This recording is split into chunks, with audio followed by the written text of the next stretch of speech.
na época, né?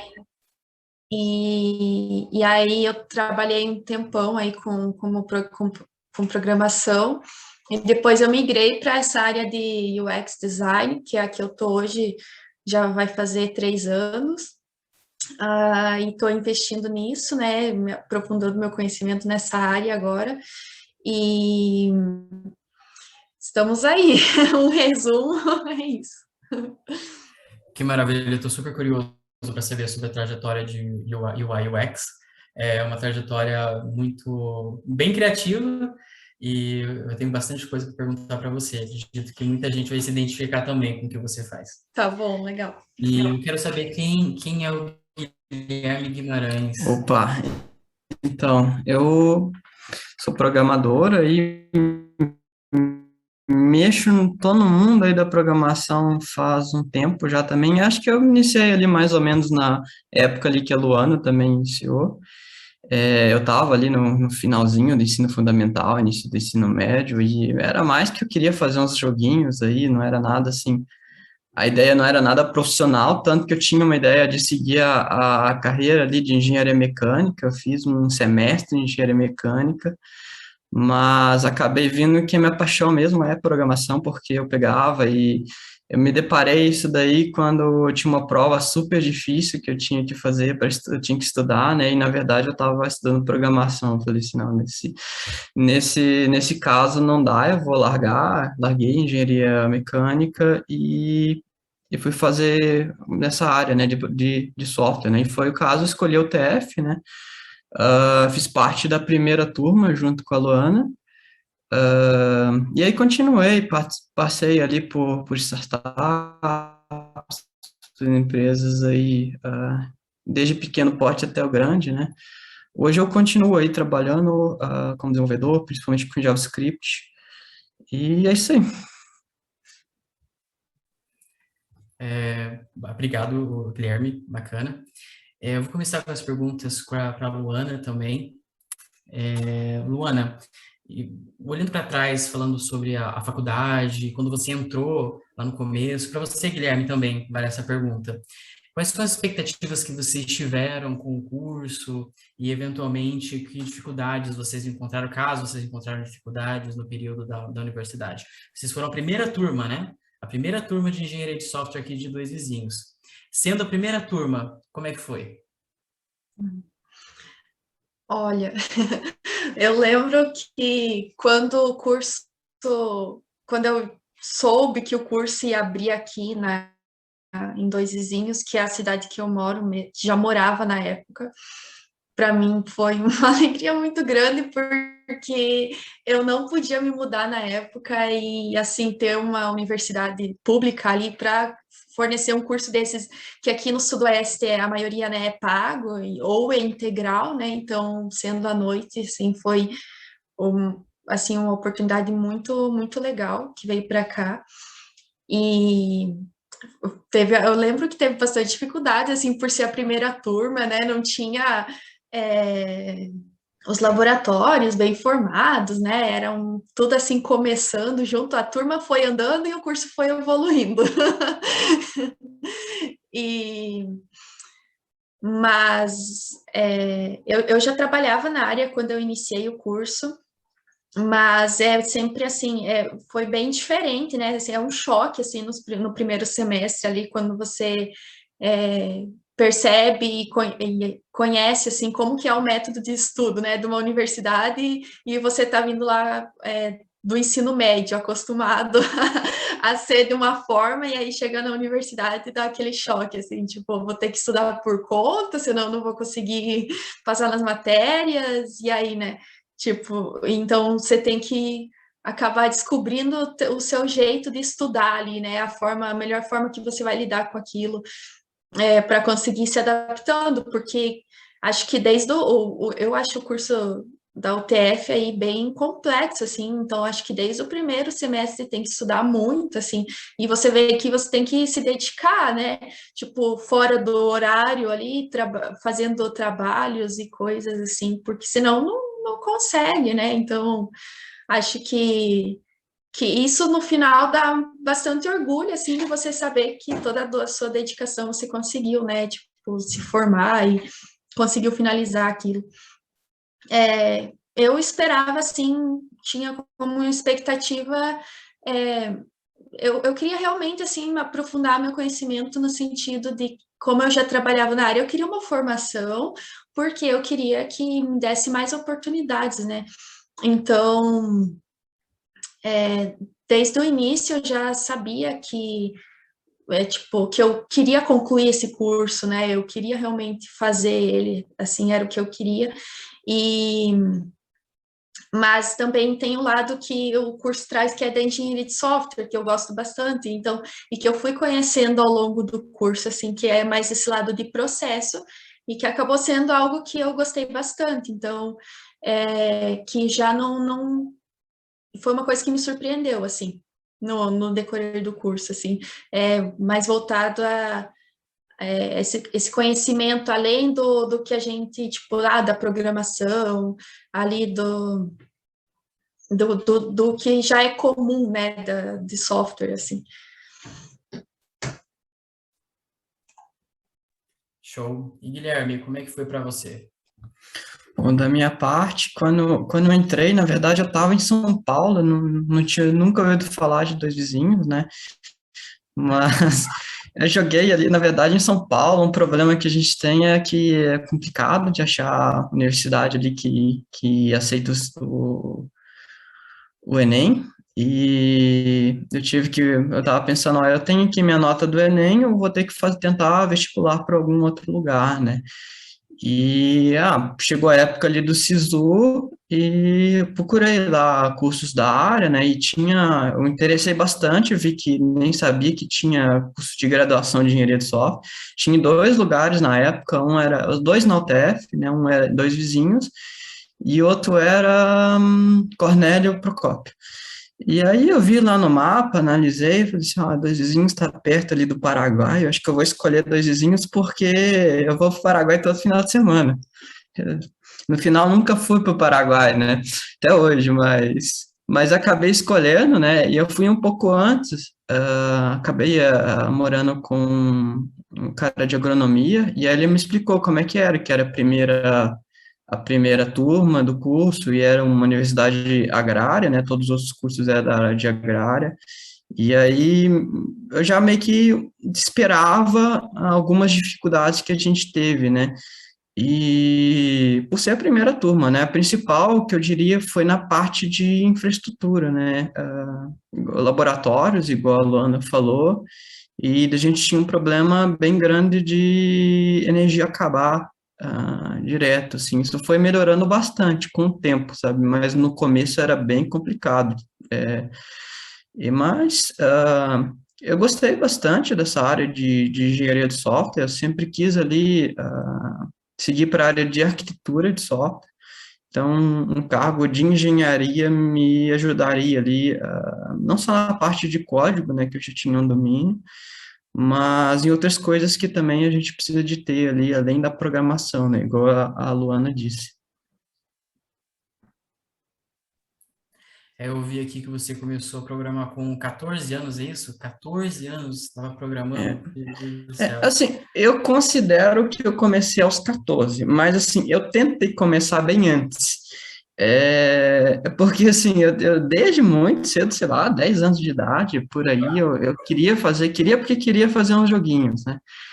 E, e aí eu falava, vou tentar programar, né? Mas na época, né, acabei começando ali, imagina um piada, sei lá, de 10 anos, baixa um livro de C++, em inglês, porque eu não tinha achado em português, e dar de cara com isso, eu traumatizei, né? Não deu muito certo, e eu vi, a programação não é para mim, deixa para lá e tal. E até fiquei um bom tempo ali sem tentar, né? Daí chegou ali, voltou o interesse, tentava de novo, chegava, tentava de novo, então foi meio conturbado ali no início, mas como eu queria bastante, né? Chegou uma hora ali que ali eu considerei ali que deu um pouco certo, comecei a realmente entender como é que é, né? E eu fui lá para os 14 anos, né? Então, digo, eu comecei a programar pelos 14, mas tentei bem antes, né? Comecei a tentar bem antes.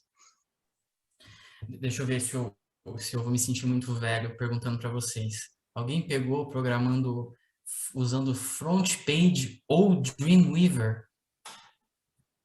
Já utilizei bastante Dreamweaver. FrontPage não cheguei a utilizar, mas Dreamweaver, sim. Nossa, então, eu sou mais velho mesmo, tudo bem. Aceitar isso, mas tudo bem.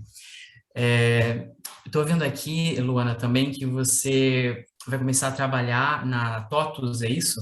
Uhum, isso aí. Como é que foi o Pegamos. processo? Como é que foi o processo para entrar na TOTUS? Porque é gigante essa empresa, né, de TI aqui no Brasil. É, olha, o que eu posso dizer? Foi, assim, foi complexo, mas eu não tenho muito o que dizer, foi muito complexo. A questão de teste, de desafio técnico, né, que eles aplicam, mas eu já tinha participado de desafio técnicos de outras empresas grandes, assim, e geralmente é bem complexo mesmo, não tem muito assim, eles aplicam um teste ali que você consegue, você tem que colocar em prática, né, o que você sabe, assim, e, mas assim, foi um desafio, mas algo que me trouxe muita alegria. Agora eu vou começar na próxima semana, então acabamos pegando bem na minha transição aí, né, de empresa, mas vai ser bem legal, eu espero, eu acredito que seja bem legal. Bom, parabéns por ter entrado na TOTUS. É uma empresa que acredito que a maioria das pessoas que trabalham na indústria de TI conhece, né? Ou pelo menos conhece algum professor que também trabalha lá. É Uhum. muito bacana essa sua carreira e ter entrado na TOTUS tão jovem assim. Parabéns, né? Muito bacana. Obrigada. Guilherme, alguém me disse que você está trabalhando para uma empresa na Austrália, é isso? Isso, uma empresa chamada Luxury Escapes. E o que você faz lá? Eu sou desenvolvedor, né? Inicialmente fui contratado para ser back-end, estou trabalhando ali com Node principalmente, e é o que eu mais faço, mas acabou que ultimamente eu estava precisando de um front, e como eu também já trabalhei com front, eu tô fazendo esse papel ali junto com o pessoal, né? Então, estou sendo ali meio que um full stack ali. E agora, para os dois são ótimos exemplos para a gente seguir. A Luana com esse emprego maravilhoso em Batotos, você com emprego também já em empresas fora do Brasil. Mas como é que foi o início? O início da carreira? Como é que foi? Foi mais tranquilo? Depois da faculdade, saiu já empregado, como todo mundo espera que depois do curso aconteça? Ou começou bem pequeno com estágio e foi crescendo ali? Como é que foi a experiência de vocês? Lá do começo. Bom, como eu migrei de programação para design. Então, eu comecei fazendo um estágio eu trabalhava na CIS na época, e eu fiz estágio lá na CIS mesmo, e era o estágio da faculdade já. Então, quando eu estava ali prestes a fazer o estágio da faculdade, eu tinha que escolher uma área, e eu já estava querendo mudar da programação, e aí resolvi fazer na área de UX. E aí depois, eu fiz o meu TCC nessa área também, e aí, deixa eu ver, no mesmo ano, ele foi 2018, que era o ano que eu estava fazendo o TCC, que eu realmente consegui um emprego, que é na TOG, que é uma startup aqui, dois vizinhos, e aí eu consegui esse emprego como UX designer ali com eles. Então, terminei a faculdade e eu já estava na área, mas mesmo assim, terminar a faculdade, pelo menos para mim, assim, foi bem impactante. Eu acho que assim, muda bastante a sua visão de mundo, porque você deixa de ser um estudante, né? Então, você deixa de ser um estudante e passa a ser um profissional, uma pessoa, um profissional que trabalha ali no dia a dia. Então, essa mudança, ela é um choque, porque você pensa, eu geralmente pensava assim, o que que eu vou fazer agora? Vou continuar trabalhando, vou fazer outro curso, vou fazer o quê?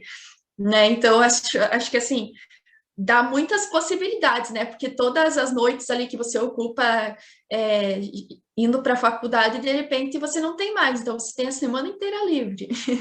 E aí é uma responsabilidade, né? Do que você vai fazer com isso e tal, que você vai tomar os passos seguintes, assim.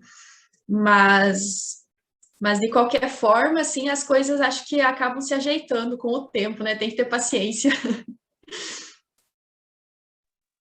Tem sim. E uma coisa que me chamou a atenção quando me passaram o perfil de vocês foi da sua mudança de desenvolvedora para trabalhar com UI UX. A primeira coisa que me veio à cabeça foi, ela tem cara de ter sido front-end. Até conversei isso com o Marcos. Porque é uma tendência, né? Se você trabalha com tela, você acaba se apaixonando também com a criação da tela, o conceito da tela e, eventualmente, né, o desenvolvimento. Mas o que eu quero saber de você, quando foi o momento que você conheceu algum profissional da área, alguém te inspirou, e você falou assim, não, é isso que eu quero realmente fazer. Quando Uhum. isso aconteceu para você?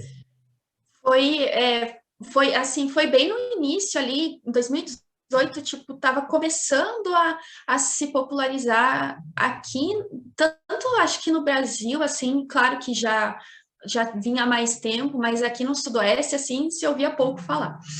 E aí eu conheci a, a Jéssica, a Jéssica Perim, que trabalhava na CIS também, e na época ela estava migrando, ela já estudava sobre UX e ela estava migrando para a área, e aí eu fiquei sabendo, tem essa área, tem uma startup já aqui em Dois Vizinhos que está começando a trazer isso para cá, e aí lá na CIS também tinha o Diogo Marchetti, que também trabalhava como design, então foi tipo um estalinho, assim, tipo, gostei da ideia dessa área, assim, né, não conhecia muito, assim, sabia, assim, o básico, né, da teoria, assim, e aí foi no estágio, assim, que eu realmente vi que eu gostava daquilo, e depois eu comecei a trabalhar na startup, e aí gostei realmente, assim, e é uma área que tem muitas ramificações, assim.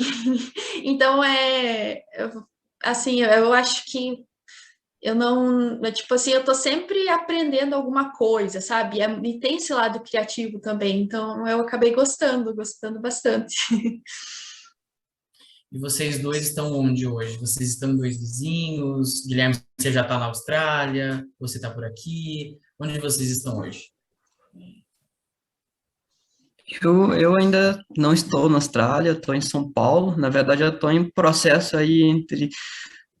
Enquanto a Austrália ela está fechada, né? Hoje eles estão bem rígido o lockdown de lá. Minha ideia é ir para lá quando for possível, mas enquanto isso, como eu não tenho muito lugar fixo, né? Eu acabei tendo a ideia de fazer uma espécie de mochilão, mais ou menos, um mochilão, por aí, né? Então, hoje eu estou em São Paulo, a minha ideia é ficar um mês de cada cidade, e é isso aí. Vou mostrar comprei uma mochila, comprei uma mochilinha, Olha só, estava arrumando ela, mas eu tô meio mudando aí por aí. Quando der, eu vou para a Austrália. Nossa, que show, cara. Nossa, que maravilha. Eu vou te contar uma coisa, que em 2014 eu fiz a mesma coisa. Eu trabalhava com um desenvolvedor e fui fazer um passeio de 2 meses na Tailândia, e fiquei 3 anos no Sudeste Asiático, mas não Que cheguei para a legal. Austrália. Um lugar quem dera que em algum momento eu chegue, mas essa liberdade de trabalhar em casa e você poder viajar, e você pira, você fala, não, eu quero visitar o maior número possível de lugares, já que eu posso trabalhar numa rede no meio da selva na Indonésia, eu vou fazer isso. Então, se é possível, a gente vai fazer, né? E, Luana, onde é que você está hoje? Eu tô em dois vizinhos. Eu tô em home office já faz 1 ano e meio, mas foi ali junto com a pandemia, um pouco antes ali de começar a pandemia, então agora na TOTS também vou continuar em home office, então não sei, essa ideia de mochilão me anima, quem sabe, né? Essa liberdade do home office, o home office dá muita liberdade para isso, né? Então, eu acho que hoje em dia eu não quero mais sair do home office, não. É verdade, a transição de home office de volta para o office não é difícil, é totalmente possível, mas existe um impacto muito grande na sua rotina, né? E Guilherme, você está há quanto tempo de home office? Eu tô, na verdade, assim, deixa eu pensar, a empresa que eu estava um tempo atrás, né, com a Engage, até acho que bastante gente do TF trabalha lá, elas sempre trabalhavam assim, ele sempre foi bem flexível no quesito de estar lá ou não, né? Mas como era muito legal, assim, conviver com a galera lá, geralmente o que o pessoal faz é um make home office, meio que vai lá. Quando der vontade, vai lá. Quando não der vontade, faz home office. Eu fiquei assim por bastante tempo, fiquei, sei lá, por mais de 3 anos. Aí chegou o momento que eu fui aqui para São Paulo, fiquei 1 ano trabalhando em São Paulo, daí fiquei trabalhando para eles da Codengage, então home office. E aí depois começou a pandemia, né? Aí começou a pandemia, também fiquei ali home office ali quase que 100%, né? Hoje em dia também eu não sei se eu voltaria, dependendo ali de como for lá na Austrália, eu até volto, mas se não for isso, eu não quero voltar também, não. A gente, hoje, principalmente hoje, né, por causa dessa questão da pandemia, as empresas estão bastante abertas. Antes era bem mais complicado, né, achar uma empresa que aceitava isso daí, e virou uma vantagem da gente, né? Eu acho que dificilmente vai voltar assim 100%. Eu concordo. A maioria das empresas hoje, a maioria não, mas um grande número de times distribuídos, então isso facilita muito para você poder trabalhar de qualquer lugar, né? E para conseguir esse emprego do sonho de vocês, de conseguir para a Austrália, de poder trabalhar em projetos gigantescos no Brasil pela TOTUS, o que vocês indicam para a gente de portfólio? O que eu preciso mostrar de repente, para um futuro empregador? Ou o que seria legal de ter? O que é um portfólio para você, Luana, como UX, UI designer? E o que é um portfólio para você, Guilherme? Uhum. Olha, eu, assim, sendo bem sincera, na TOTUS, eles não me pediram um portfólio, porque eles dão um desafio técnico que ele é um case. Então, você vai montar um case, criar um case do zero, desde a parte de pesquisa até a parte de prototipagem. Então, você tem que colocar aquilo em prática. Mas eu tenho, sim, um portfólio que eu divulgo alguns dos projetos que eu participei. Eu acho que é sempre bom ter um portfólio ali, né? Para, tipo, se você quer pegar algum projeto de freela ou realmente, tipo, aplicar, se é uma pessoa que está começando, né? Aplicar ali os seus conhecimentos mais teóricos e colocar em prática, né? Criar esse case. Mas eu acho que hoje em dia, assim, para ser contratado em empresa, ao meu ver, assim, na minha área, tá contando mais experiência realmente, essa experiência de trabalho em empresa e o desafio técnico e as entrevistas, enfim, todo o processo, né? Porque algumas empresas já me pediram portfólio, mas são bem poucas, assim. Talvez voltado mais para a área de interface talvez tenha mais, né? Mas a minha experiência que eu tive foi essa. E Guilherme, para você? No meu caso também foi bem parecido, na verdade não me pedi, na empresa que eu tô não me pediram em si portfólio, né, porque teve o teste técnico. E também a maioria aí dos processos que eu participei também não pediu, apesar de que eu também já fiz a parte técnica, assim, não como sendo entrevistado, mas me pediram, né, para poder ajudar todo um processo seletivo e eu fui responsável pela parte técnica. E quando uma pessoa tinha um portfólio para mostrar, principalmente ali no GitHub, para mim é algo conta bastante ponto, sabe? Ver o código da pessoa é uma coisa realmente que dá uma confiança bem grande, assim. Mas é claro, é algo assim que se não tiver, a gente às vezes pedem para poder fazer um teste técnico e com base nisso ver o código, né? Então, é algo que eu diria que é impeditivo. Eu acho que é muito melhor, assim, a melhor parte que tem de ter um portfólio não é mostrar ele em si, é ter a prática que você precisou de ter para poder criar esse portfólio, sabe? Sim, é como você até mencionou o GitHub, né? É muito comum, às vezes, as empresas, elas pedirem bem o link do GitHub Sim. e na área de UI, UX, eu vejo algumas empresas, às vezes, pedindo algum perfil Behance, não sei se a Luana usa Behance, né? Dream, Os, você usa uhum, Behance? Depois os, você podia deixar seu link aqui no chat para a gente seguir você. tá, beleza. Deixa seu link do Insta, do Behance, você também, Guilherme, a gente Tá, vai ficar sabendo das novidades quando você estiver tirando foto nas praias lá em Sydney, né? A gente vai querer. Beleza. Eu tô ansioso pelas fotos do mochilão, hein? Show de bola, eu também estou ansioso aí pelos lugares aí que eu vou estar mais para frente.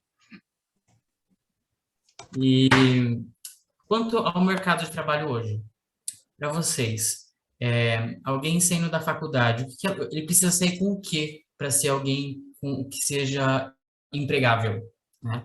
Então, porque quando a gente está na faculdade, a gente, como eu falei, a gente cria uma expectativa, né? A gente vai sair e a gente vê o mundo inteiro falando assim, tem milhões de vagas de TI, só que daí a galera às vezes vai lá e se frustra porque eles pedem do júnior uma lista X de tecnologias e experiência, né?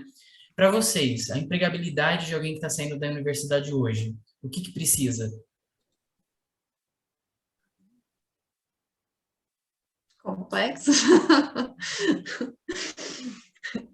Olha, eu acho que tem que, assim, eu acho que o passo mais prático é começar pelo estágio, né? Porque o estágio vai abrir a porta ali para onde você quer se desenvolver, né? Tipo, ou você vai começar pelo um estágio da UTF, ou você vai procurar um programa de estágio de alguma empresa, né? Porque eu vejo assim que até para você conhecer mais, ver na prática ali se é o que você quer trabalhar, ou se você vai gostar da área, enfim, ou se realmente é porque você simplesmente precisa trabalhar, né? Então, eu acho que é um passo ideal ali, tipo, já vai pesquisando a área que você mais gosta, né, dentro da engenharia de software aí e buscando estágio. Guilherme, você que Eu, aí, parte técnica, o que você procura nessa galera? A galera já vai começar a correr atrás para conseguir essas vagas na Austrália sua aí. olha, para vaga para fora, precisa de inglês, né? Isso daí é meio que indispensável, né? Mas ali em questão que eu tenho de experiência em nível de inglês, varia muito de empresa para empresa, porque assim, tem empresa que eles precisam que a gente converse com o cliente, então vai ter um nível de inglês ali que eles vão demandar que é mais avançado, e outros assim que é só uma conversa assim entre equipes, né? Então você tem que ter um inglês suficiente para conversar com os outros, saber o que precisa de fazer, as pessoas te entenderem e você entender as pessoas, né? Então varia bastante, né? O que eu pessoalmente busco ali em um candidato ali que eu avalio é prática, principalmente, uma forma ali de mostrar que ele entende, né? Às vezes até conversando com a pessoa já dá para saber se ele já tem aí uma experiência prática, às vezes é passado ali um teste também para fazer. Mas assim, o que a maioria das empresas pedem, né? A experiência, infelizmente, é o que eu acho que hoje o mais que está pegando ali é a experiência. E para conseguir experiência, você precisa de ter um emprego, e para ter emprego você precisa de experiência. Então, o mais complicado ali, que eu diria, o mais difícil que tem é conseguir o estágio. E aí depois, o segundo mais difícil, acho que é o júnior ali, e aí depois vai ficando fácil, né? Depois que você chega ali no nível de experiência de sênior, é a empresa que está brigando ali por você, né? Então, aí você fala, tem vaga, tem vaga, tem vaga, tem vaga. Realmente tem, é verdade, tem bastante vaga, mas não é para todo mundo, infelizmente, é para o perfil que já tem mais experiência, né? Uma pessoa que não tem experiência, para ela conseguir ali o primeiro emprego, eu diria o portfólio, praticar, fazer projetos pessoais, né? E é uma boa forma ali de mostrar para a empresa que, olha, eu não tenho experiência, mas sei fazer. Inclusive, foi assim que eu consegui o meu primeiro emprego, né? E agora bateu uma dúvida, porque trabalhar para uma empresa fora do Brasil, né? Provavelmente é uma das perguntas que alguns colegas de trabalho seu fazem. Como é que funciona? É igual? Qual que é a diferença? Existe uma diferença nos processos? Existe uma diferença comportamental, além da língua, claro? Mas o que você vê de diferente do trabalho daqui e de lá? Diferença comportamental, eu acho que eles são mais diretos, assim, eles são menos polidos, eu digamos, assim, se você fizer algo que é criticável, eles vão criticar, assim, sem papas na língua, eu diria, né, é o jeito deles, né. Mas tirando isso, assim, na parte técnica, eu diria que não tem tanta diferença. O desafio que eu tenho maior em si não é nem a linguagem, nem os costumes, é o fuso horário, mas é o meu caso específico, né? Porque são 13 horas de diferença. Então, eu tenho que me virar a grande maior parte do dia ali sozinho, né? Tem outras pessoas também de outros locais, tem o time da Ucrânia, tem time do Sri Lanka, tem time da Índia, enfim, tá meio que espalhado. Mas o geral, o grosso, é todo feito ali na Austrália, né? Então, é no momento que a gente está dormindo que o pessoal está trabalhando, né? Então, você tem essa dificuldade ali de gerenciar e até saber ali qual que é o fuso horário que marcar uma reunião que seja melhor para todo mundo é uma coisa que de vez em quando a gente pena para achar. E então, pelo que eu entendi, você faz o seu horário normal, no horário comercial brasileiro e, enfim, daí tenta encaixar em algum horário que vocês tenham um overlap da time zone, no caso. Mais ou menos, assim, eles são bem flexíveis quanto ao horário, então meio que eu faço o meu próprio horário, mas assim, o momento mais importante que eu diria para resolver qualquer coisa, se tiver que sendo resolvida, é a noite daqui, porque a noite daqui é amanhã de lá, principalmente ali 7h30, 8 horas da noite, é o principal horário que é onde que eles estão iniciando, né? Então, assim, o que eu faço geralmente, que a maioria do pessoal da minha equipe, né, minha equipe a maioria é brasileira, faz é começar ali pelas 1h da tarde, 1h30 da tarde, mais ou menos, e vai indo até, sei lá, umas 9 da noite. É o horário ali que, bom, é que eu gosto também, porque eu tenho a manhã inteira livre, mas em geral, assim, é bem tranquilo, cada um faz seu horário, só tem a questão ali de ter um horário para ter o overlap ali, realmente isso é a parte mais difícil, tá? Entendo. E hoje, para vocês dois, tanto o Luana quanto o Guilherme, o que tem foco quanto linguagem e ferramenta ou processo? No processo, sendo na questão de UI UX, existe algum processo específico, ferramenta específica que você utiliza e que você aconselharia as pessoas a aprenderem caso elas quisessem entrar, né, para trabalhar com o que você trabalha hoje? E Guilherme, hoje, se eu fosse aprender uma linguagem, essa pergunta é difícil. Porque na faculdade a gente aprende C, aprende Java, eventualmente um pouco de PHP em web. Só que hoje, para conseguir um emprego, o que você olharia e falaria, nossa, essa linguagem é o que vale a pena aprender, né? Então, Luana, ferramentas e processos que você indicaria e Guilherme, o que eu preciso aprender para essa empregabilidade começar a programar? Eu acho que, assim, a gente... Eu, inicialmente, assim, eu recomendo fazer um curso de UX, por exemplo, da Alura ou da Udemy, que é bem mais em conta, assim, né, é um preço mais acessível, para entender o processo, né, das etapas que a gente aplica para fazer todo o UX design. Não só focado na parte de criação de interface, mas acho que hoje é muito importante aprender desde o começo, da pesquisa até o final. E tem muitos canais no YouTube e principalmente no Medium também muitos artigos que falam sobre técnicas. Então a gente tem, por exemplo, o básico, né, que vamos supor o básico para um case, que seria a parte de eu fazer uma pesquisa na web, inicialmente entendendo ali uma área que eu estou querendo fazer o case.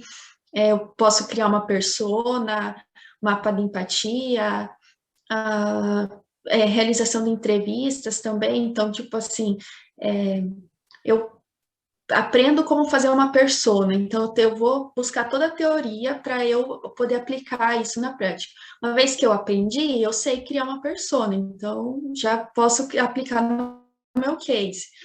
Como que eu crio um mapa de empatia? Como que eu crio uma jornada de usuário, um fluxo de tarefas, análise de concorrentes, que é o benchmark.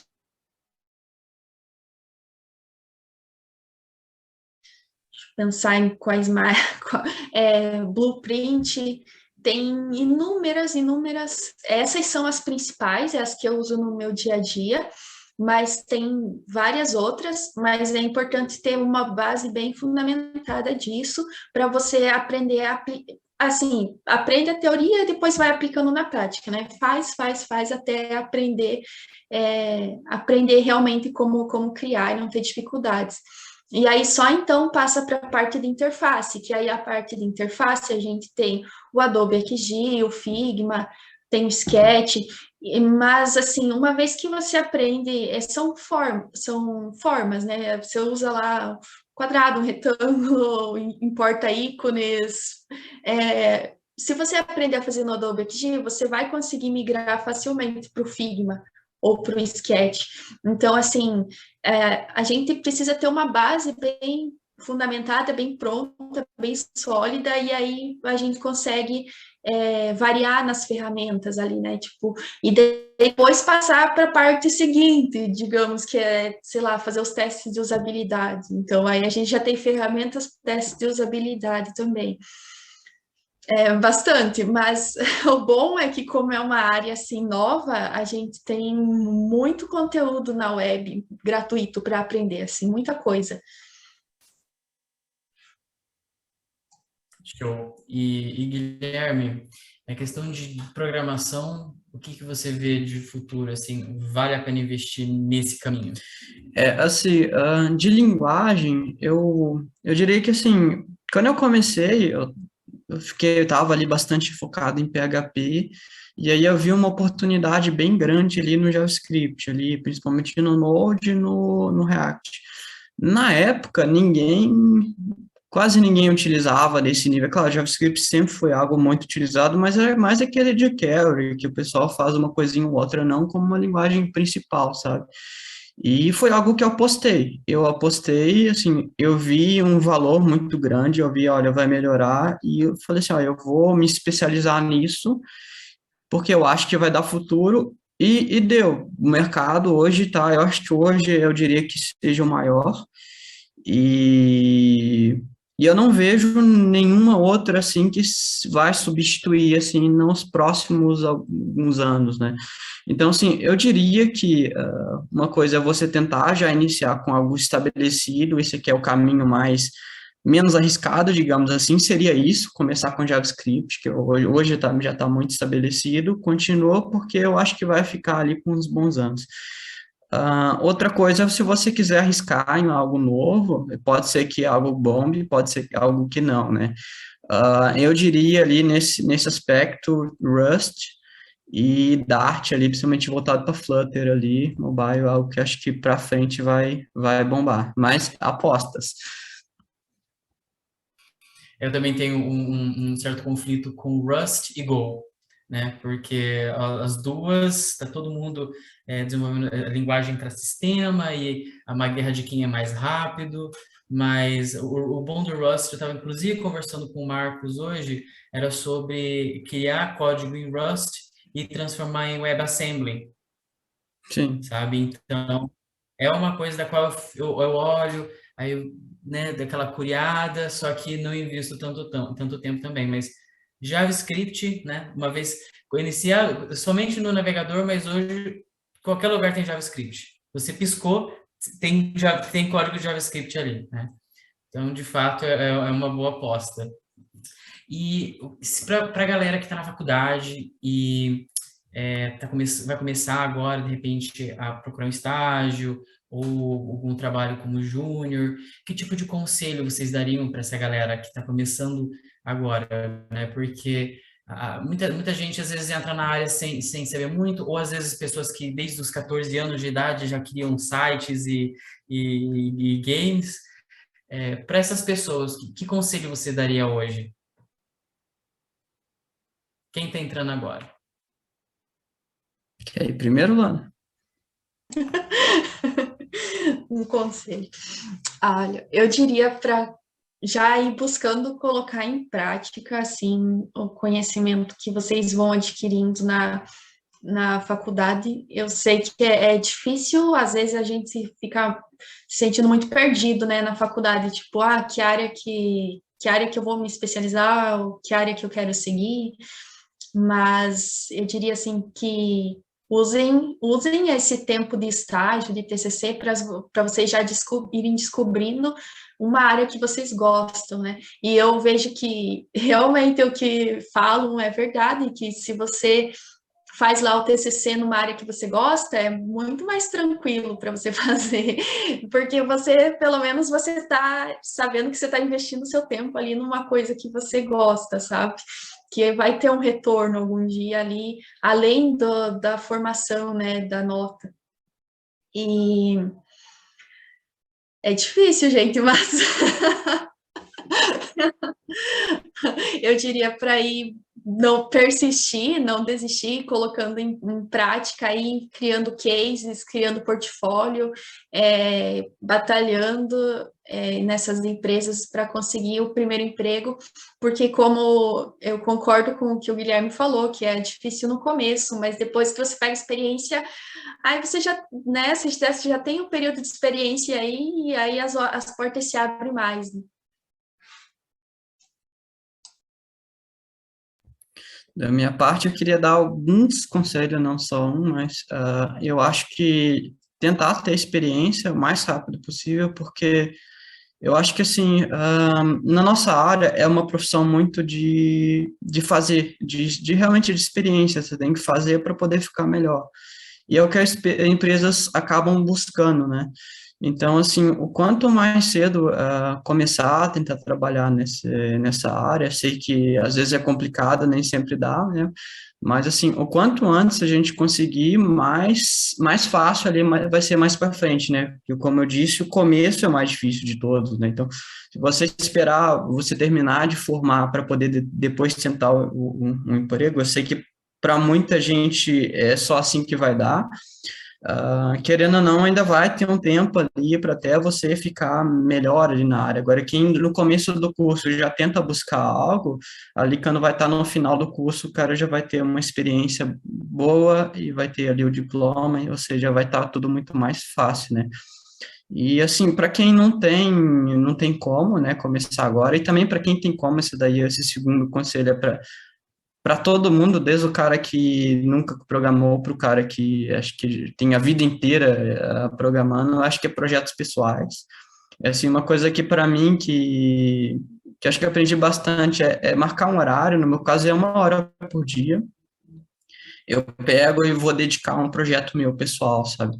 Isso daí é algo, primeiro, para quem não trabalha, vai ser muito bom para poder ter já uma experiência prática. Pode servir como portfólio mais para frente, pode ser algo que você vai experimentar algo novo, que no trabalho às vezes não dá para você experimentar uma tecnologia nova, ou uma, sei lá, uma buzzword toda hora surge aí algo novo, e é claro, a gente tem um projeto fixo lá, muitas vezes no trabalho não dá para gente mexer, e a nossa oportunidade ali, que for de tentar e que for de errar, é um projeto pessoal.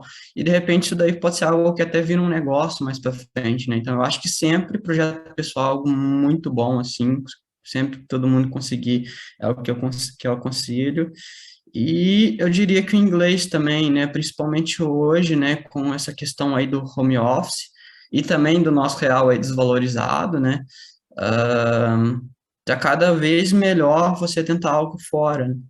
Então, se você já, o pessoal já começar a tentar e melhorar o inglês ali logo cedo, ali para o final vai estar com o inglês muito bom e isso é algo assim que é assim, assimétrico, eu diria, né? Tipo, é o salário, assim, muita gente, assim, que tem um salário que, não eu no caso, mas tem gente que trabalha para fora e mora aqui no Brasil, tem salário de, sei lá, só dono de empresa aqui que teria. Simplesmente porque a conversão do dólar ali, o cara ganha bastante vantagem, né? Então, seria aí os conselhos que eu diria. Muito bom. E tem antes que a gente parte para as perguntas do pessoal, teve um período que eu não sei se você passou. Você já ouviu falar de uma expressão JavaScript fatigue? Opa, tá mutado? Sim, sim, Já? bastante. Também já sofri disso daí, inclusive. Você já sofreu com isso? Já sofri bastante. Ah, eu também passei por uma experiência de tanta mudança, era tanto framework novo toda semana, de nova ferramenta. Meu Deus do céu, é Svelte, é o Vue, tem um novo web, sei lá o quê, um novo parser, e você simplesmente, né, não conseguir acompanhar e chegar na fatigue de JavaScript, né? Eu acho que hoje está indo para um pouquinho melhor, está um pouquinho mais estável o negócio, mas ainda é meio loucuragem, e anos atrás era totalmente loucuragem. Que eu acho que, assim, na verdade, você tem, digamos assim, eras, digamos assim, da tecnologia, né, principalmente na web, né, e a gente estava sofrendo ali meio que um shift ali, uma mudança ali de uma para outra, né, algo principalmente que era voltada ali em aplicações dinâmicas, mas principalmente renderizada no servidor, né, então era o PHPzão, por exemplo, era um exemplo, e foi algo ali que estava voltando ali para ser renderizado principalmente no cliente, né, então, ali no começo, onde que coisas dão erradas, ideias vão e todo mundo experimenta tudo e é aquela loucura, assim. Agora eu acho que está começando, a gente está ainda no início dessa era, digamos assim, mas está começando já a se estabilizar, né? Mas é algo que, assim, realmente, realmente é algo que todo dia nasceu algo novo, né? Se a pessoa se ficar se preocupando em tentar aprender exatamente tudo, não dá. Eu aconselharia não se preocupar tanto em ficar aprendendo tudo, não tenho porquê, até porque a maioria vai servir para nada, porque é simplesmente, digamos, um experimento, simplesmente descobrir uma forma de fazer algo, de repente, todo mundo que queria utilizar, de repente descobriram que não é tão boa ideia assim, e todo mundo deixa de lado, sabe? Então, assim, se for o caso, tenta focar mais em coisa um pouco mais estabelecida, e deixa lá um tempinho do sua semana, digamos assim, sei lá, 1 hora por semana para poder estudar coisa nova. E também para poder ficar por dentro, né? Limita ali o que você vai ter de esforço nesse tipo de coisa. Sim.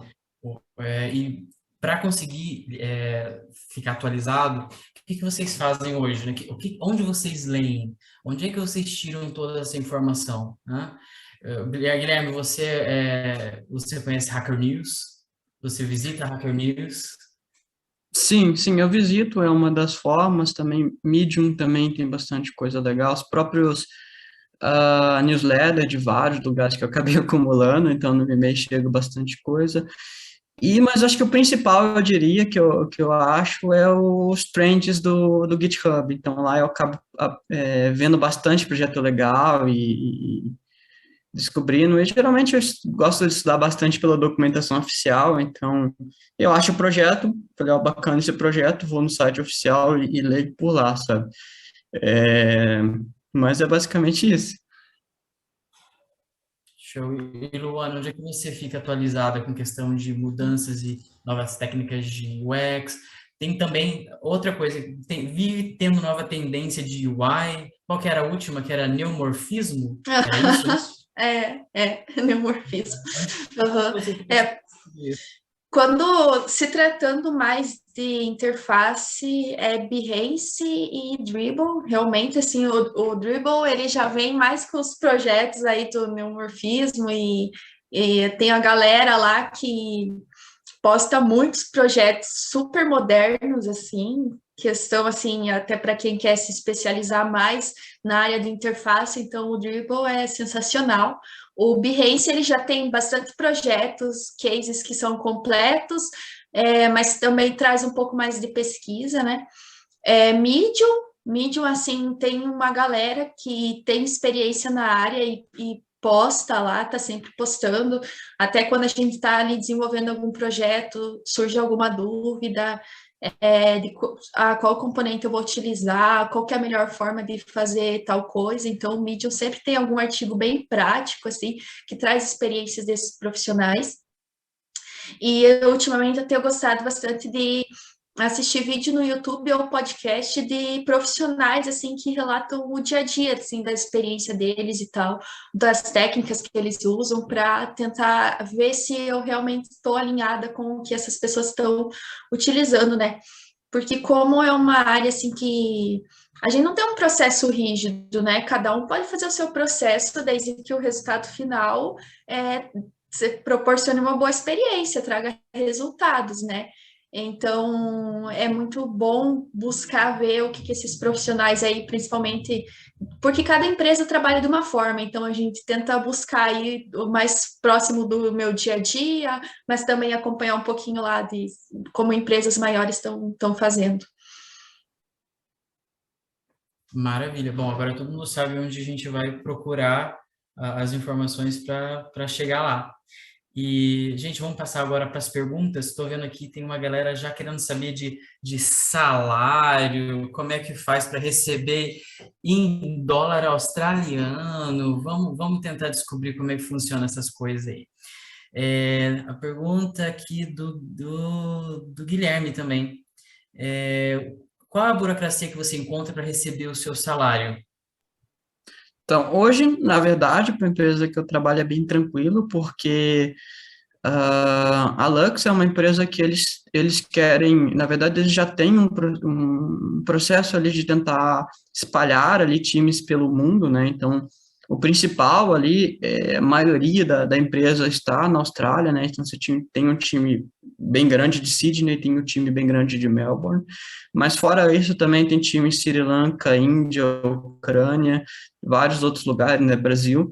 E uma das ideias deles, né, em espalhar times é ter gente 24 horas por dia trabalhando, por eles ter qualquer probleminha que está acontecendo, sempre vai ter gente lá para poder dar suporte.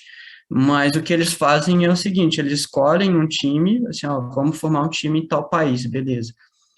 E daí eles criam uma empresa lá para realizar pagamento do pessoal que trabalha nessa empresa, né? Então é o caso que acontece comigo. É como se for, eu emito nota, eu sou um PJ, então uma empresa emite nota para uma outra empresa brasileira, e eu recebo o pagamento em real. Então é como se fosse eu trabalhasse assim em uma empresa brasileira, quanto a isso não tem diferença. Agora, assim, quando eu me mudar, aí eu vou me mudar de time e aí eu vou receber para essa empresa que vai ser referente ao país que eu vou estar, né? Então, se eu estiver na Austrália, eu vou receber diretamente para a empresa australiana, né? Eu Na verdade, eu vou responder essa pergunta de uma outra forma, porque eu passei por um processo que acho que o seu foi bem mais fácil, e até gostei de saber que a sua empresa faz isso. Nos últimos 10 anos, eu tenho trabalhado para empresas também em Nova York, em Barcelona, na França, e nunca ninguém abriu empresa aqui. E daí muitas pessoas vêm me perguntar, mas tá, e como é que você vai receber esse dinheiro? E o governo brasileiro, como é que te taxa? Como é que funciona, né? Como você falou, também PJ, não tem para onde correr. Se for para o CPF, caso vocês, quem está ouvindo, queira trabalhar para essas empresas, vale a pena ter um CNPJ para receber esse dinheiro, justamente por causa do montante, ainda mais por causa da questão da valorização cambial.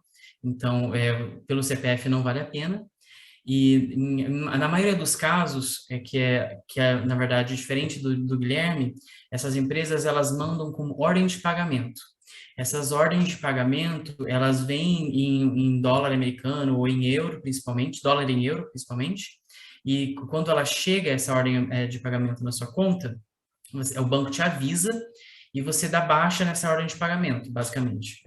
Só que você tem que comprovar a origem desse dinheiro.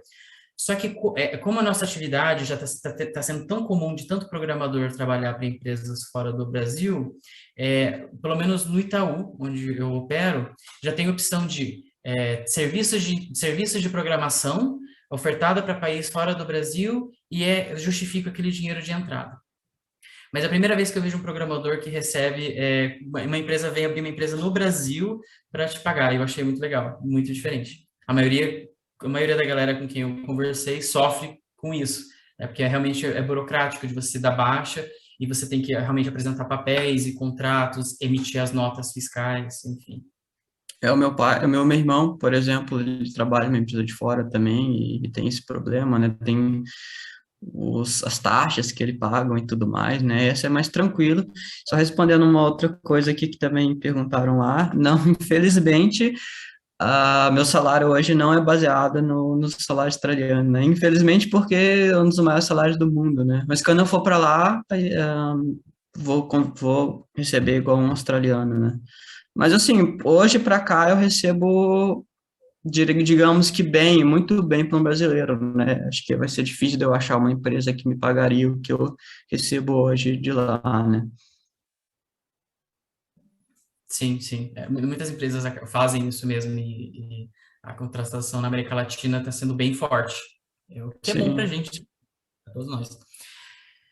Vamos lá, mais perguntas aqui. Além de projetos pessoais, vocês acham interessante o trabalho com startups como forma de adquirir experiência? O que vocês acham? Com certeza, eu comecei em startup, eu acho que é muito bom, assim, até uma oportunidade muito boa, e o legal de startup é a liberdade que você tem para poder escolher tecnologias, usar tecnologias novas, muitas vezes você vai uma empresa já estabelecida, e já tem tudo muito fixado, você não tem muita liberdade, e eu acho muito bom, assim, é uma experiência bem legal. Na verdade, eu recomendaria tentar trabalhar tanto uma startup quanto uma empresa grande, aí diferentes, cada um vai te ensinar coisas diferentes aí, então minha ideia não, eu consideraria não ficar só em uma coisa só pro resto da vida, né? Vai variando que acaba aprendendo mais. Eu também acho muito interessante e acho que as startups são mais abertas a estágio, assim, tem uma opção mais fácil ali. Geralmente elas contratam mais estagiários, então realmente tem ali, paga um estagiário, né? Não simplesmente um programa ali diretamente pela UTF e tal. E uma outra coisa que eu acho muito interessante é que as startups geralmente trabalham com projetos muito inovadores, né? Então é muito legal que você já está trabalhando com projetos novos, projetos que se vai envolver UX, se vai envolver uma tecnologia diferente. Então eu acho isso muito interessante, principalmente quando você está aprendendo, porque aí você já tem contato com vários projetos e consegue ver do que você gosta, né? E uma outra pergunta aqui referente a isso, o que vocês acham que a faculdade poderia ter feito para vocês lá na primeira turma da UTF para facilitar a entrada de vocês, né, nesse mercado de trabalho, nas startups, preparar vocês para isso? O que a faculdade poderia ter feito? Eu acho que seria interessante ter um programa de estágio mais, sei lá, mais estabelecido, assim, que tivesse mais, porque hoje, eu não sei hoje como que tá exatamente, mas na minha época e até há pouco tempo atrás, o que eu via das pessoas é que cada um tem que procurar o seu estágio por conta própria ali na empresa, tem que sair procurando. Então, seria legal que tivesse um programa que ofertasse mais, né, vagas de estágio, que eu pudesse ir lá e olhar quais vagas que tem e me candidatar, né? Talvez mais, assim, uma forma mais fácil de comunicação, né? E não deixar simplesmente na conta do aluno e procurar um estágio. Eu concordo, acho que é uma pergunta difícil, na verdade, mas eu concordo, eu acho que talvez também tentar aproximar um pouco mais os alunos da realidade, de como é as empresas, né, de repente entrar em contato mais, sei lá, criar um canal ali onde que os alunos conseguem mais ver, né, realmente como é que funciona nas empresas, pelo menos algumas empresas parceiras, né, mais próximas. Eu acho que seria bastante interessante, né? Mas é realmente uma pergunta bastante difícil, eu diria.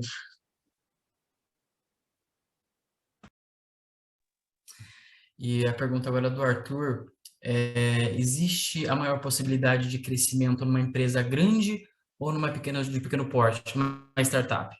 Onde vocês acham que tem a possibilidade de crescer?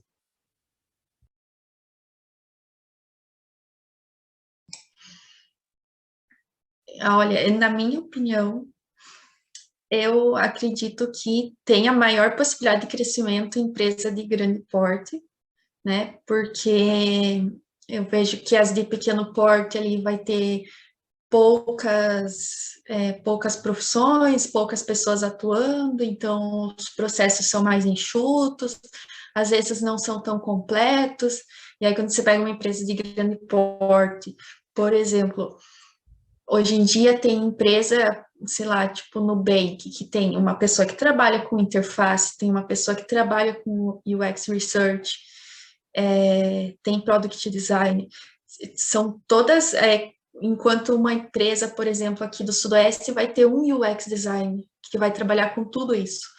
Então, depende muito do que você está buscando, né? Se cada vez você vai estar se especializando mais, uma empresa de grande porte, na área de UX, eu vejo que vai oferecer, vai receber essa sua especialidade, né? Se você quer trabalhar só com pesquisa, né? Vai ter lá a empresa que tem uma área só de pesquisa, né? Um time de pesquisa. Tem empresas que têm que trabalha só com pesquisa, então varia muito, mas eu vejo hoje, na minha área que eu estou trabalhando, eu vejo que as empresas de grande porte, elas oferecem maior suporte e também elas investem mais, né? Investem mais na área de UX. Eu diria que eu acho que nem a pequena nem a grande, talvez indo lá para a média empresa, por quê? Assim, a empresa pequena, a startup, ela tem a vantagem de seu trabalho é mais visualizado entre o pessoal lá, porque tem menos gente, né? Mas você tem um problema de que muitas vezes seu crescimento, seu salário está muito atrelado ao sucesso da empresa, né? Que às vezes não vão te promover porque não tem dinheiro para poder pagar mais, é uma startup, né? Então, acaba encontrando esse problema em startups. Já empresas grandes não tem tanto esse problema, mas tem uma burocracia a mais, tem uma dificuldade de visibilidade, né, por ser realmente muitas pessoas trabalhando, né, igual na empresa que eu trabalho atualmente, sei lá, deve ter uns 200 pessoas mexendo lá no código, e é uma burocracia bem grande, sabe? Para fazer trocar de cor de um botão, você tem que consultar o X, tem que passar por um review de um monte de gente. E acaba que é menos produtivo. Eu acho que isso daí acaba impactando ali no seu, querendo ou não, acaba impactando um pouco no seu crescimento, né?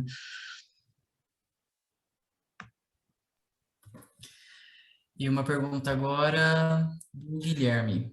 Sobre os projetos pessoais, mesmo sendo um fracasso, hum, conta como positivo a experiência, mesmo que o projeto não alcançou nenhum sucesso?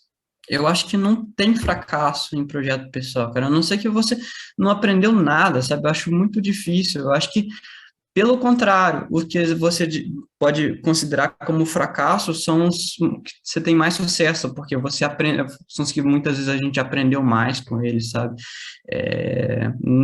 Eu acho que, assim, não precisa de pensar tanto no sucesso comercial do projeto inicialmente. Eu acho que se conseguir algo que eu acho que top, mas assim, não conta que se não tivesse processo, esse sucesso comercial, se você não conseguiu finalizar ele, você considera como fracasso, muito pelo contrário. E eu aprendi com fracasso, se foi isso, né? Falhando que você vê ali onde que você precisa de melhorar, né? Onde está ruim, onde que, enfim, eu acho que é muito pelo contrário. E eu acredito que para a experiência do usuário também seja a mesma ideia. Luana, você pode concordar comigo e Sim. complementar que justamente a UX, a pesquisa, ela está em busca do fracasso, ela está em busca onde existe falha. É teste, avaliação e prototipação e criação e mais teste. Você é uma parte do seu trabalho hoje bastante cíclico, teste e correção de problemas e melhoramento de interface. Uhum. Sim, sim. É, é, eu também acho que não tem um fracasso, assim, porque mesmo quando você faz uma tela que não ficou boa, você aprende com aquilo, né? E, e, e é justamente isso, né? A gente não é donos da verdade, não vai uma pessoa fazer algo perfeito ali, não tem como. Então, se teve melhoria, que bom que foi identificado, ou se foi algo que não trouxe o retorno esperado, dá para trabalhar ali, né, o porquê, o que aconteceu nesse processo e tentar melhorar na próxima vez que você vai fazer esse projeto, né? Eu acho que é bem isso mesmo. Acho que quanto mais a gente falha, mais a gente aprende. E na área de UX, assim, eu prezo muito, muito pela prática, porque quando você está ali trabalhando com diversos projetos, é onde você aprende, onde surgem as dúvidas, onde você vai. Você trabalhou com projetos, você aplicou os processos, mas teve uma experiência. Eu vou trabalhar com outro projeto, é outra, é totalmente diferente. Mesmo quando é um sistema só e são tarefas diferentes, assim, tudo agrega, né? Isso é o que eu gosto muito da área, né? Porque mesmo quando é uma tarefa, é uma outra tela, são duas telas diferentes, não é a mesma coisa. É um processo, é um levantamento de dados específico que vem daquela tela em específico, daquele cadastro, vamos supor, colocar em prática, assim.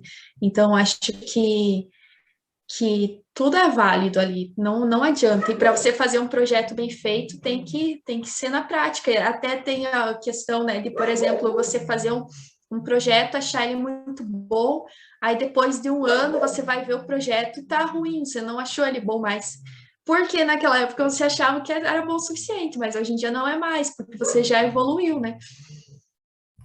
Ou às vezes até inclusive depois de um tempo você meio que desistiu desse projeto, fala, isso daqui tá ruim, no lado, você deixa ele de canto, e o tempo passa, de repente você bate aquele estalo lá, e você vê, não, é só fazer mais isso, isso, isso, eu posso ir para essa área, e você volta para esse projeto e dá continuidade, isso pode acontecer também.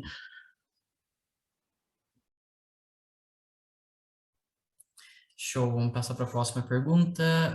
Nas startups que trabalharam, ofereceram ações dela também ou apenas salário? Em uma ideia de beneficiar os early employees. Alguém teve experiência com equity em startup? Eu não. Eu já tive, mas nunca deu muito certo, não. Não deu, não vingou para poder, acho que eu tive não vingou para poder ter algo para ganhar, né? Então não deu muito certo, não. Eu vou compartilhar também minha experiência, que eu assinei um contrato de equity para uma empresa de Paris, Só que o problema do equity em startup é, depois de 3 anos você tem direitos e depois de mais tantos anos você ganha um pouco mais de direitos em cima daquela porcentagem que o CEO, o CTO, a galera que está com a maior parte da porcentagem te dá, como primeiros employees. Eu não acho muito comum equity quando você trabalha com contrato, né? Então, de repente, quando você, no caso do Guilherme, indo para a Austrália e trabalhar num escritório próprio da empresa, talvez equity seja mais comum. Mas, e em empresas no Brasil, eu nunca vi equity. Nunca vi uma empresa brasileira oferecendo equity. Seria maravilhoso se, de repente, alguém tivesse algum exemplo, passasse por essa experiência. Então, respondendo a pergunta do Guilherme, a pergunta próxima sobre trabalhos freelance. O que é preciso para iniciar na área de desenvolvimento? Tanto quanto UI e UX, que você pode também fazer trabalho de freelance, e com desenvolvimento. Como é que eu começo? Eu diria que tenta pegar alguém próximo que você quer ver se tem uma necessidade, tenta fazer alguma coisa para ele e com base nisso, se você fizer um bom trabalho, acaba por indicação, né? Vai fazendo isso. Tipo, para mim, sei lá, mais de 90% das coisas que eu peguei como freelance acabou sendo indicação das outras pessoas. Então, é algo que inicialmente é mais difícil, mas eu acho que compensa mais, assim, que eu vejo que, sei lá, pegar umas plataformas ali, pela internet ali, que você pega os freelancers, assim, pelo que eu vejo do pessoal pegando, os valores são muito baixos, assim, e não compensa tanto. No UX também não é muito diferente. Eu diria que para trabalhar como freelance, aí sim é importante ter um portfólio, né? Para você poder divulgar o seu trabalho, né? Ter os seus projetinhos ali. E também contatos, né? Não muda muito, assim. Acho que hoje em dia ter bastante contatos é o que acaba surgindo as oportunidades aí de freela.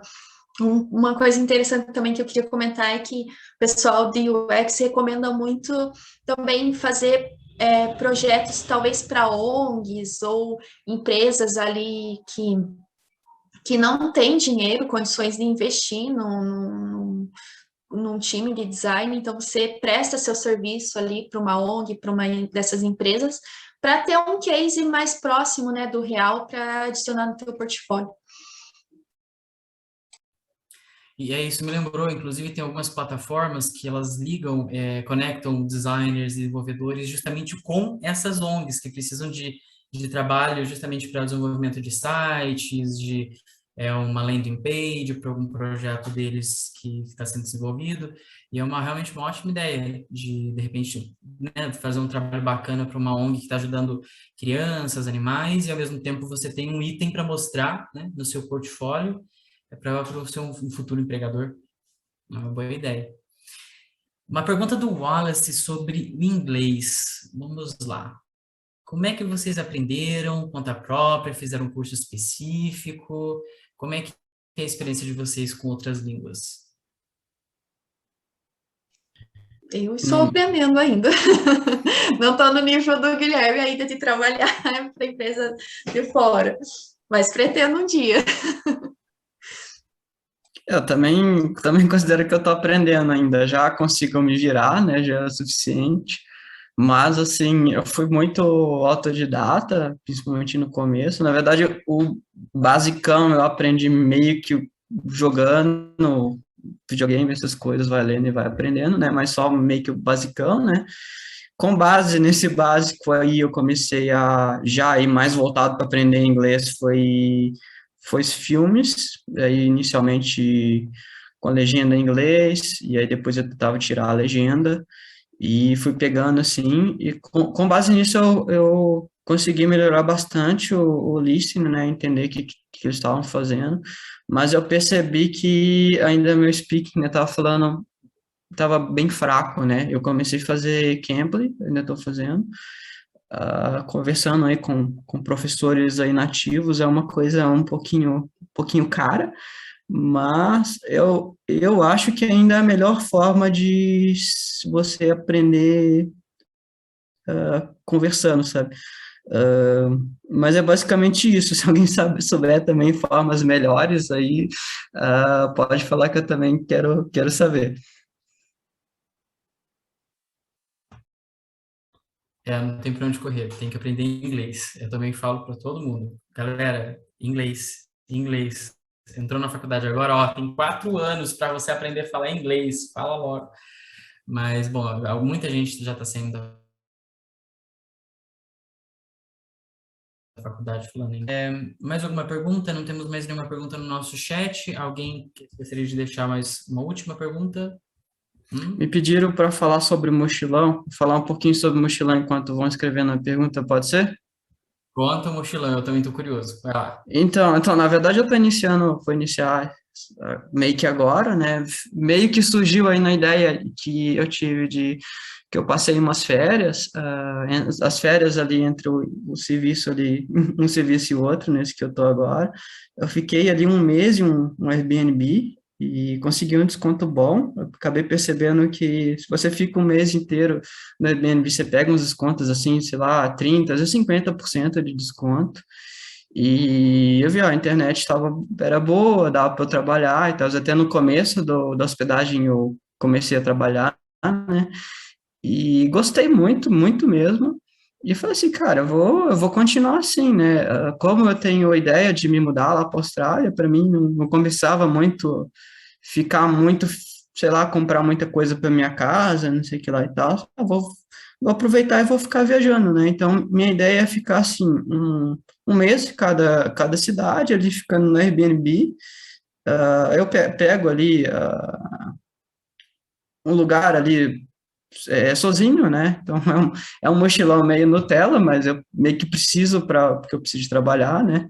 Mas a minha ideia é ali pegar os finais de semana, principalmente e acampar. Eu gosto muito de acampar, fazer trek. Então, tô comprando um mochilão, tem barraca, tô fazendo um monte de coisa aqui. Tava até testando aqui uns fogareiros aqui, até esses dias aí. Então, minha ideia é tentar isso. E durante a semana ali, como eu tenho amanhã livre, né? Então eu faço as coisas mais turísticas aí na cidade, né? Coisa que não demanda tanto tempo, né? Então a minha ideia é isso, aproveitar, né? Ah, bom, nossa profissão permite isso daí, né? Então achei bacana, ó, cara, vou aproveitar, vou tentar, vamos ver se é legal. Aí só tô esperando aí sair a primeira dose aí da minha vacina, acho que semana que vem eu já tomo, e aí partiu realmente de vez, né? Show, show. E você vai fazer América Latina agora ou você já vai partir para outro lugar? Assim, vai depender de como é que abrir as coisas, né? Mas assim, eu quero tentar ir para Patagônia e ir para o leste europeu. São os lugares ali que eu tenho mais interesse, né? Vamos ver como é que... Mas não dá para planejar muito nesse sentido, porque não se sabe como é que vai estar aí a pandemia, né? Mas eu espero que se tudo der certo, Patagônia e depois leste europeu e depois, quem sabe, Austrália. Show. Leste europeu, Estônia, República Tcheca. Estônia, isso, Ucrânia, Polônia, esses lugares, são lugares, assim, com custo de vida bom. Isso daí, hoje em dia é importante, porque nosso real está desvalorizado, né? Então não é tão caro igual os outros lugares da Europa, né? Mais badalado. Mas ao mesmo tempo são lugares assim que eu vejo que tem uma estrutura muito boa, assim, tão boa quanto os lugares mais badalados da Europa, e até mais sossegado em termos de violência e tal. Os índices são até menores, até por não receber tanto visitante assim, tanta coisa, né? Então são lugares aí que eu gostaria bastante de Bulgária, né? Países mais digamos assim, menos badalados. Tem a questão também do visa, do visto, né? Porque se você está fora da área Schengen, né, que é parte da Europa, que é tudo conta como se fosse um país só, né? Você pode ficar, se eu não me engano, brasileiros pode ficar, se eu não me engano, 2 meses, ou mais, não sei, 3 meses, não lembro, e depois tem que sair por mais o mesmo período de tempo. Esses outros países, Bulgária, esses países que não estão dentro dessa área, é mais tranquilo e até serve para você ficar lá enquanto você está esperando esse outro visto passar, né? Então, você pode ir de um país para o outro, né? Eles são bem tranquilos em questão de visto, principalmente o brasileiro tem um passaporte bom, inclusive porque é uma nação aí que é amigo de todo mundo, né? E aí tem lugares, tipo, sei lá, Geórgia, você consegue ficar, sei lá, até 6 meses sem precisar de tirar visto nem nada, é só entrar e já era, enfim, isso aí. Aqui na América do Sul também, né, a gente tem, é fácil da gente ir para um lado para o outro, mas em termos de valores, o que eu estou pesquisando, que eu fiquei sabendo a América do Sul é mais cara do que o leste europeu.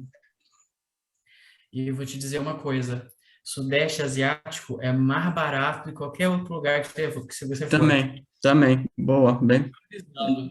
Extremamente barato, vale a pena fazer mochilão lá também. É, Bom, eu quero lá também. vá, porque o povo de lá é extremamente querido, custo de vida barato, praias bonitas para ir, se você curte natureza. Então, e você vai estar do lado, você vai estar ali na Austrália, é um voo, rapidão, desce ali e já consegue fazer mochilão. A gente termina o papo hoje, começando com UX e UI desenvolvimento e saindo daqui morrendo de vontade de fazer um mochilão.